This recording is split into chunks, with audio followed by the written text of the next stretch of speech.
It's important we look at the facts. Why? Douglas Ross is sounding pretty scared. I believe in independence. And he clapped like a seal.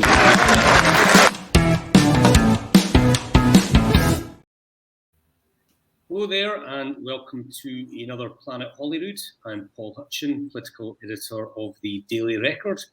Joining me this week are Hannah Rodger, chief reporter of the Sunday Mail, and Douglas Dickie of the Scottish Daily Express. Now, if you enjoy stories about constitutional wrangling and also stories about recycling, this is definitely the podcast episode for you. So, the number one issue in Scottish politics is something called the Deposit Return Scheme. Now, in theory, it should be a harmless policy aimed at boosting recycling rates. I think that to give you a sort of layman's run through, shoppers would pay a 20p deposit every time they buy a drink in a can or a bottle. That money is then refunded to them when the empty container is returned. Pretty simple. Holyrood passed a law, but it's now become a major constitutional spat because Westminster is refusing to grant an exemption unless glass is exempted. And now Humza Yousaf, the First Minister, is saying that the entire thing could be scuppered. So, Hannah, let's start with you. You've written a number of decent stories on this DRS. What was that, Paul? You think I've written some decent stories? Okay. Wow. Some excellent stories on DRS. I'll give you your full credit.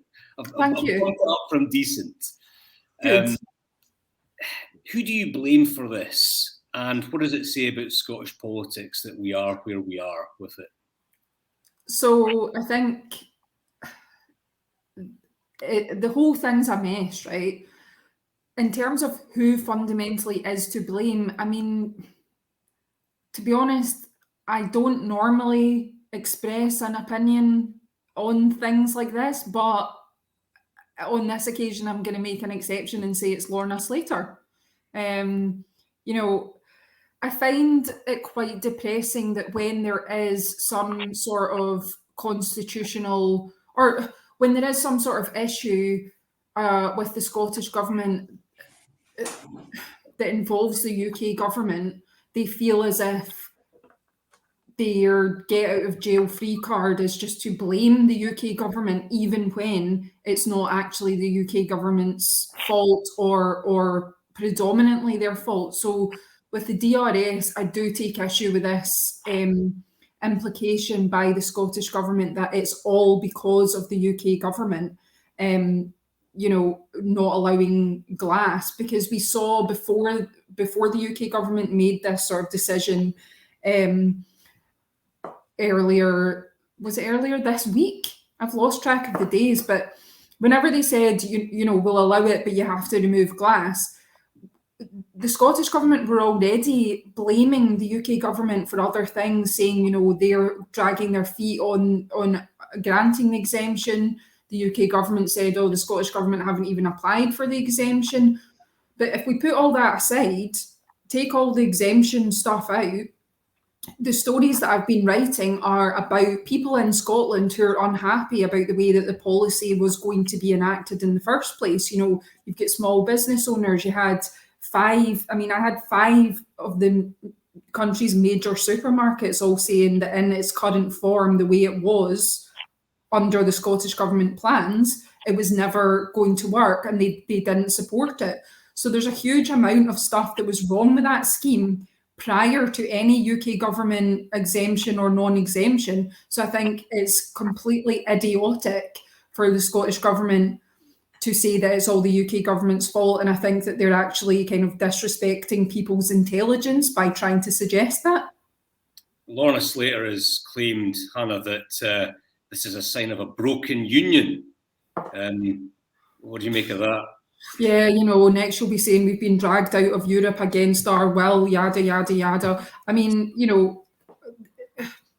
I think that there is definitely some game playing going on here. I don't think that the UK government are being entirely, I don't think that they're being very fair in terms of, saying, we'll allow it, but only if you remove glass, because they know that will totally scunner the whole of the Scottish government's thing.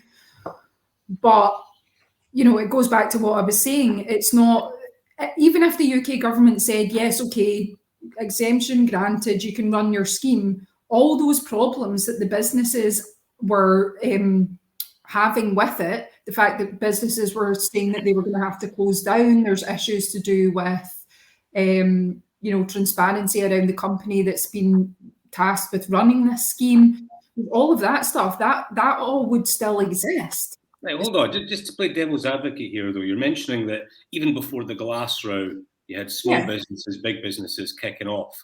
Maybe it's because I'm an older gentleman, but I can remember, when Labour was trying to introduce the minimum wage, you had all these sorts of scare stories from business. It's going to cost jobs. It's going to be a disaster. And then when they tried to introduce the smoking ban as well, we got the same sort of scaremongering. I mean, isn't it the case that businesses always moan when they're forced by government to do something? I mean, yeah, you could say that, but that's not, I am not here to say, well, this business's grievances are valid and this one isn't. That's not up to me to say that. I think that they do have, from the reporting that I've done on it, obviously I've looked into all the issues and I do feel like they have genuine problems or concerns with it. And also I do think fundamentally there's questions around this organisation, which, it's a private, they say not-for-profit company, but it's a private company that's been tasked with running this scheme. Their chief executive, I think, is on, an eye-watering amount of money, and they're all these businesses are paying for that as well as paying to be part of the scheme. I just think there's a lot of questions around it, but you're right to say like businesses don't really like change at all, and they are going to moan when there's new things being introduced. And I know we'll probably come on to talk about this later, but we can see that a little bit with the LEZ, which has just come into force in Glasgow today. You've got businesses going tonto about that, and I think some of those criticisms are again a bit sort of sensationalized or magnified beyond really any sort of reasonable, what's the word? What am I trying to say here? Out of proportion. Yeah, they're out of proportion, I think. But, again, like we would report their concerns the same way that we would report businesses about the DRS scheme. So it's not up to us as journalists to decide, who's right and who's wrong in a case like this, where it's the government, bringing in these massive policies which are going to affect everyone. So, yeah. Dickie, obviously, the row is now focused on glass. The UK government is saying you can pilot a UK-wide scheme as long as glass is exempted. The Scottish government's kicking off about this. Now, in the past, there have been Tories like Maurice Golden who said glass should be included. So isn't this really a sort of last-minute attempt by the Conservatives just to scupper what is quite a moderate plan that you can see in other European countries? Well, no, I don't think that's the case, Paul. Obviously, Hannah's taking the wind out my sails a wee bit in terms of where the blame lies, and the blame does lie with Orna Slater. The issues, just kind of obviously put viewers in the pictures. The issues with glass are, businesses have raised problems with storage. They've raised the fact that it might even push people to use more plastic rather than use glass because it's costlier to use and the overall cost of it. I mean, what this is doing, there's obviously a UK-wide scheme going to come in 2025, we hope, and what all this is for me is an attempt by the Nationalist government to try and create a de facto trade barrier within the UK. I mean, you said this is a rather frivolous thing that happens in other European countries, but we're talking about single markets there. The UK, the last time I checked, is a single market, and I think this is just another attempt by the SNP and the Greens to try and create create an image of Scotland and England being separate countries. And I really have to say, I think Well, I mean, the environment is a devolved issue. So, I mean, surely they can introduce a deposit return scheme. the market isn't, the internal market isn't a devolved issue. I just have to say, I find it so incredibly depressing that Scotland seems to be the only country in Europe that doesn't have a genuine and proper Green Party. And instead, we've got something that masquerades as a Green Party, but is little more than SNP light. Their focus is on things that have got nothing to do with the environment, on independence. And I think I've said before on here, I found it very telling that the Greens, people like Honest Slater's red line during the SNP leadership contest, the red line issue. I'm not going to get into an argument over how worthy it was, gender reform. It had absolutely nothing to do with the environment. And now Honest Slater's saying, and Humza Yousaf are saying that it might not even go forward, and all so they can pick a fight with the UK government. It's just petulant. They're not purely an environmental party. The Greens, the Scottish Greens, of course, that is a big part of their identity, but they're also a social justice party. They're also a party that believes in LGBTI equality, and that's undeniable. They're not simply a recycling climate change party. But where do people, my point would be, where do people who have genuine concerns about climate, about the environment, where do we go in Scotland? Where do they go? Because the Greens... surely you just go to whatever party aligns with their... Prism of independence. Surely environmentalism is now mainstream, and you can see it in every party, even the Conservatives. Maybe not so much, but... every single party would take climate change extremely serious. It's no longer a sort of niche issue. Well, then, what's their purpose? Well, I think it's wider. I think that they see themselves the Greens see themselves as a left-wing party, which includes climate change, social justice, equality, public services, rather than a purely Green party that focuses on one issue. You may disagree with the stances they take, but I would argue that they're a broader-based party than you're sort of claiming. Listen, that ultimately their focus should be, it seems to me if you call yourself the Green Party, your focus should be on green issues, and it feels to me that green issues are part of it, but they're very much relegated to the side, and they've been given the opportunity here to trial this pilot DRS, but instead of doing that, instead of trying to work together with the UK government to make it happen, they're throwing their toys at the pram. They're saying that they're not going to do it, or they might not do it, and it just reeks of trying to invent another grievance and trying to invent another split with Westminster. Well, I do agree with you. I think that the phrase that I used earlier, Lorna Slater referred to broken union. I do feel like that was more nationalist language than left-wing language. It's kind of odd to hear politician of the Green Party say that.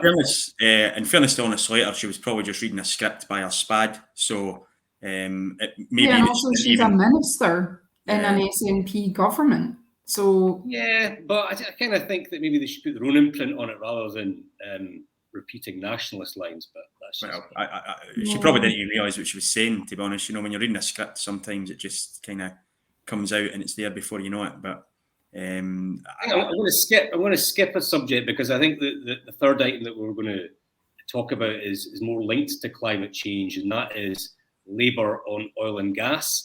Now, there was a story at the weekend which effectively suggested that an incoming Labour government would ban all new oil and gas developments in the North Sea. As you can imagine, there's been a bit of pushback from unions like the GMB and Unite, and not everyone in Scottish Labour is too enamoured with this policy position either. Hannah, what did you make of this policy, and would you agree it's quite a tricky one for Labour given their historic link to the unions and the workers? I mean, it's difficult for Labour, but also I think,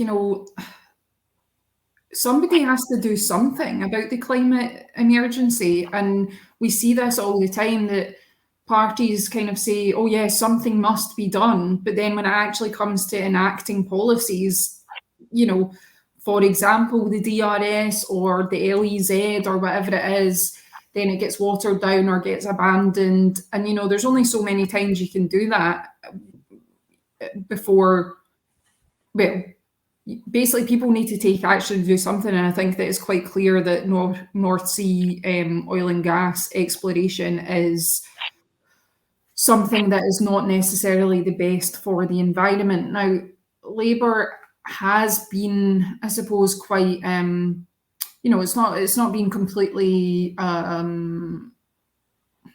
what's the word? They've not said, we will absolutely shut down every oil and gas, site in the North Sea immediately. They've said, the licenses that are currently running, we'll let them run. Any new licenses that have already been granted, they still stand, I think they've said.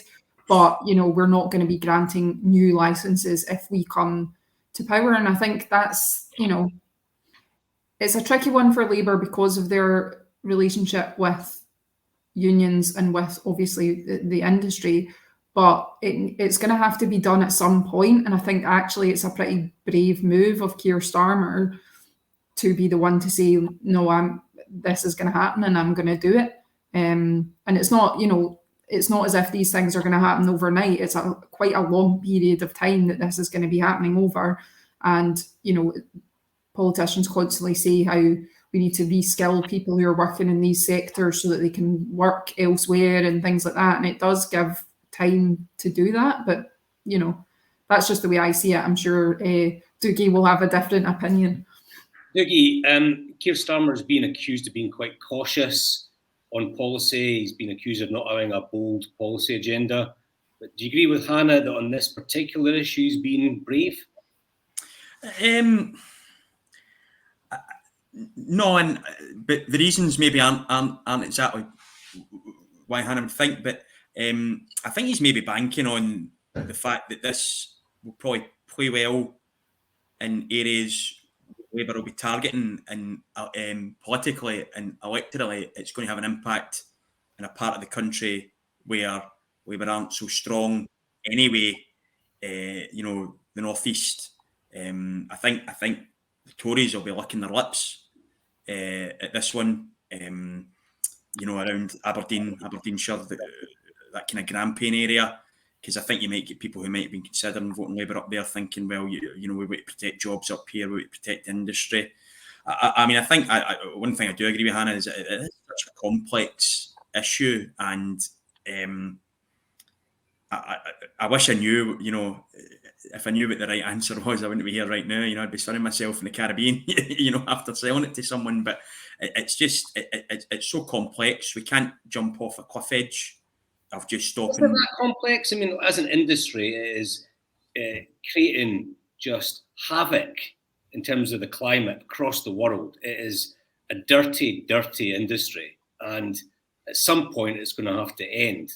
Otherwise, it's going to be a catastrophe. Yeah, I'm a bit fatalistic in this one. I think we might have missed the cut-off point for it becoming a catastrophe, but that's maybe one for another day. But if we're going to move to green energy, then we need something to power that move. It's kind of,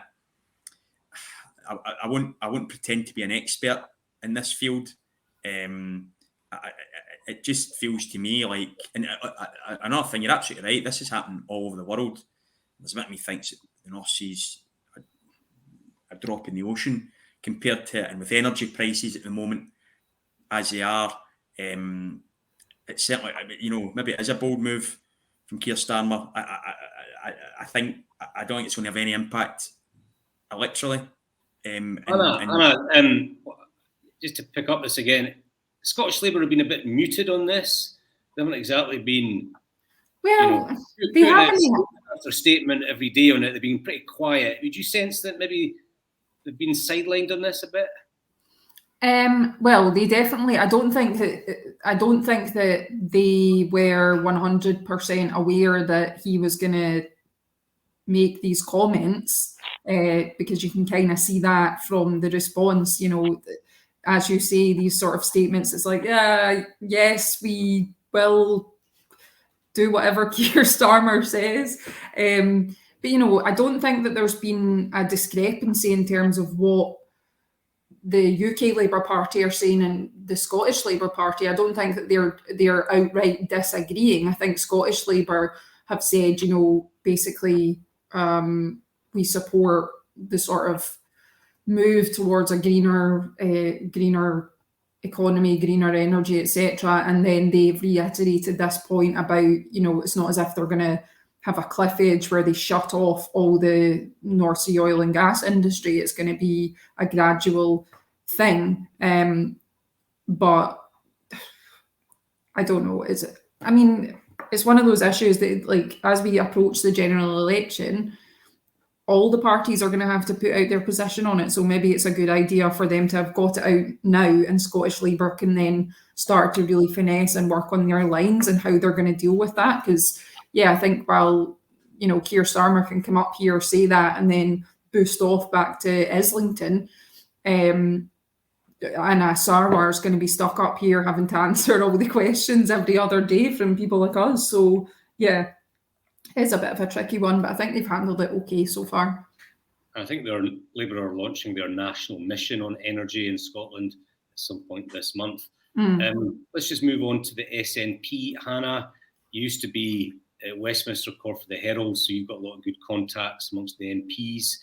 There was a rare bit of good news for the SNP when they managed to file their Westminster accounts on time, thus avoiding the loss of over £1 million in short money, which would have led to a bit of a staffing nightmare for them. Is that a sign that competence is back, that they're on the sort of upward slope? Or should we just take it for granted that political parties should file their accounts on time? Well, there's a few things in there. For a start, they wouldn't have lost £1 million of short money, I'm pretty sure. They would have lost however long their accounts were overdue for. They would lose that as a portion. So it's not as if they the next day lose £1 million and all their staff have to get sacked. So that's just one sort of pedantic thing that has been annoying me. Thank you for correcting me. Thank you. Yes, I was correcting you. But in terms of, is this them sort of getting things back in order? I mean, potentially, but also I think like it just shows that they managed to get new auditors who've managed to do the job on time and submit the accounts for when they were meant to be submitted. I mean, really, once the auditors got taken on, which by the sounds of it, it's not as if they had like, you know, hundreds of auditors lining up to take on their accounts. I think that they were kind of forced to just take somebody who would agree to do it. You know, no auditor was going to agree to do it unless they could do it within the required time frame. And the Westminster accounts, we know they're not under, you know, the same level of scrutiny and investigation as the main party accounts. They're obviously a smaller set of accounts as well.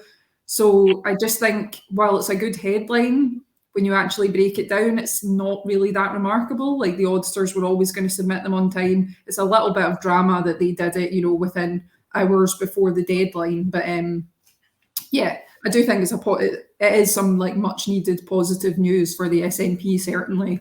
And I think it probably has helped that we've had a couple of weeks now where it's been fairly quiet on the you know, investigation front. I was going to ask you about that. I mean, what's your take on that? Well, I think that, first of all, you know, all that kind of drip of information about items that are being seized or investigated, etc., like that's kind of dried up, because I think that we kind of know, well, we think we do know roughly the types of things that they're looking for. And also it's become kind of, you know, I don't think people would be that excited to know that the police have, you know, seized a pair of scissors or something like this, an expensive pair of scissors or a toothbrush. Come on. What?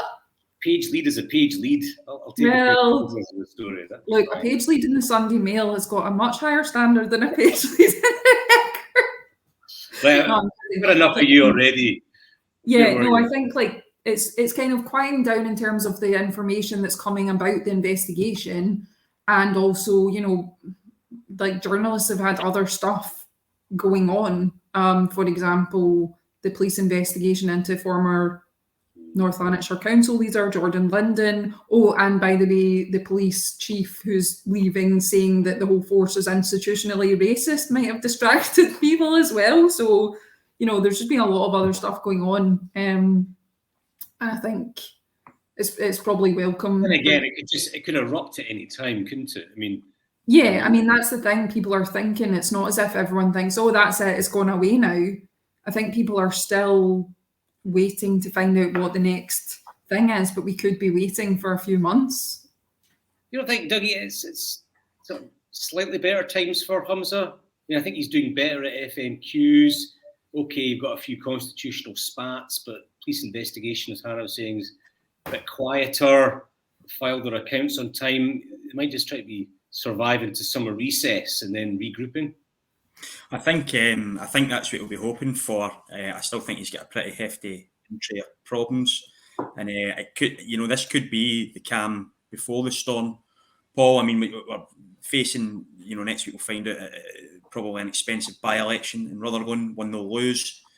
The police investigation is obviously still going on behind the scenes, and as you said a moment ago, it could erupt at any time. I think the big problem for Humza is that the SNP's biggest problem is Humza, and the polls bear that out. He's unpopular. He doesn't seem to be engaging voters in any way. Yeah, I think he was a bit better at FMQs today. It was a fairly easy one for him. Summer recess is just a few weeks away.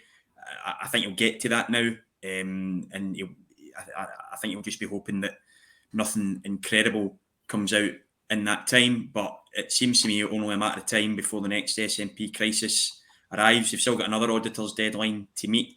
I think once you got auditors in, I never doubted they would get the Westminster Group accounts through.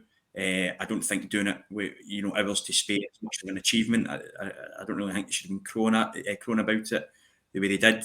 But I mean, we'll see. I think the next few weeks things are bound to hot up again. But it's been a quiet. I think with Humza Yousaf, from his point of view, no news is good news.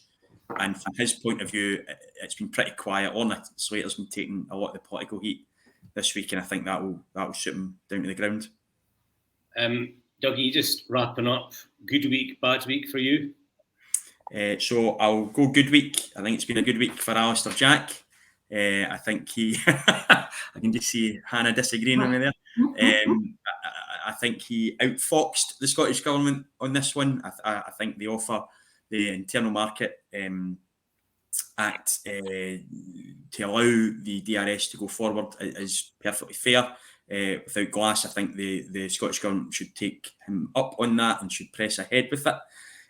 I think he's made Lorna Slater look a bit out of her depth. So good week for Alistair.